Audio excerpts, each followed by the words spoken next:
මවගන්නු පන්තික මම දැක්කා විවේකයක් දුන්නාම කේල් කොලේ ගිරාපු බත් පුලක් කන ශිෂ්‍යෙක් සහ ශිෂ්‍යාවක් කෙල්ල ගේනවා ඇති කොල්ල වගේ කියනවා ඇති මම මොකුත් කියන්න ගියේ නැහැ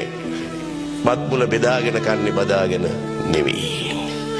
ගෑනුලා මම ඒ හතරක් කරන් විශ්වවිද්‍යාලයට ගියා කොල්ලා ගියා තක් නැහැ දවසක් මංගාව වෑන් එකක් නවත්තලා ටයි එකක් දාපු කොල්ලෙක් ඇවිල්ලා මගෙන් අහනවා සර්ට මාව අඳුරන්න පුළුවන්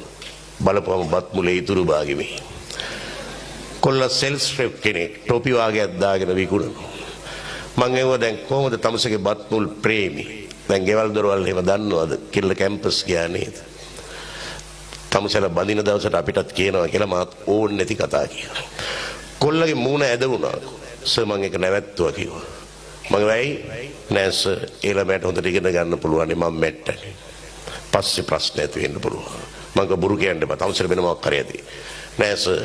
අපේ තාත්තා මැරිලා අම්මට රස්සාවක් නෑ මල්ලිලා දෙන්නේ ඉස්කෝලේ යනවා මම මේ රස්සාව කරලා උගන්වන්නේ මට ප්‍රශ්න සර් මේවා මොකටද ඒ ළමයාගේ ඔළුවට දාන්නේ මම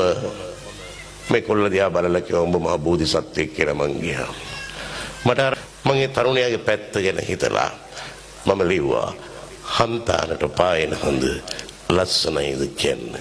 මානු දකින්නේ පුරහඳ ඔබට හැකිය දකින්න